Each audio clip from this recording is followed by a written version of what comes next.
हरे कृष्णा, राधे राधे सभी को। आज मैं आप सभी के लिए पौष मास के शुक्ल पक्ष की पुत्रदा एकादशी व्रत कथा लेकर आई हूँ। चलिए प्रारंभ करते हैं। बोलो भगवान श्री कृष्ण की जय, विष्णु भगवान की जय, लक्ष्मी मैया की जय।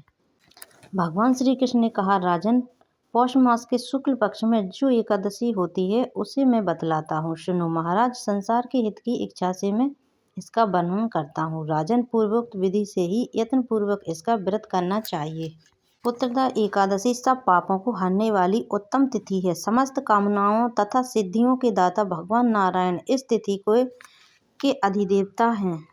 चराचर प्राणियों सहित समस्त त्रिलोकी में इनसे बढ़कर कोई दूसरा नहीं है। पूर्व काल की बात है, भद्रावतीपुरी में राजा सुकेतुमान राज्य करते थे। उनकी रानी का नाम चंपा था। राजा को बहुत समय तक कोई वंशधर पुत्र प्राप्त नहीं हुआ, इसलिए दोनों पति पत्नी सदा चिंता में डूबे रहते थे। राजा के पितर उनके दिए हुए जल को गर्म करके पीते थे। राजा के बाद और कोई ऐसा उन्हें दिखाई ना देता था जो उन लोगों का तर्पण करेगा। यह सोच सोचकर पितर दुखी रहते थे।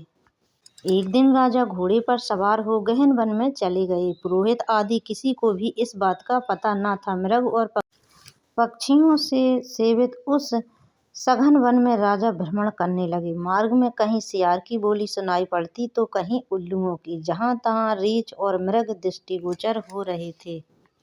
इस प्रकार घूम घूम कर राजा ने वन की शोभा को देखा।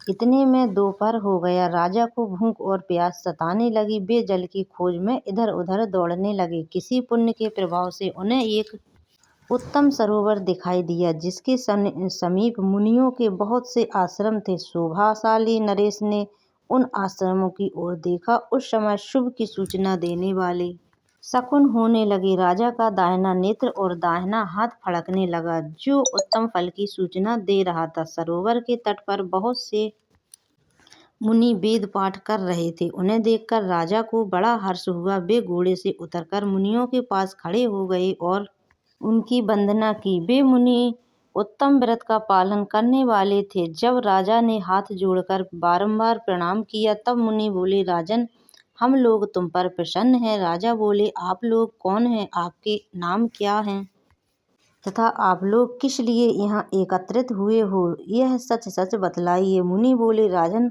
हम लोग यहाँ स्नान के लिए आए हैं। आज ही पुत्रदा एकादशी का व्रत है, जो व्रत करने वाले मनुष्य को पुत्र देती है। राजा ने कहा, मुनीश्वर, यदि आप मुझसे प्रसन्न हैं तो मुझे पुत्र दीजिए। मुनि बोले, राजन, आज के दिन ही पुत्रदा नाम की एकादशी है। इसका व्रत बहुत ही विख्यात है। आज तुम इस उत्तम व्रत का पालन करो। राजा ने संपूर्ण विधि विधान से पुत्रदा एकादशी व्रत का पालन किया। कुछ ही समय बाद राजा को पुत्र की प्राप्ति हुई। इस महात्म कथा को पढ़ने और सुनने से अग्रिष्टोम फल की प्राप्ति होती है।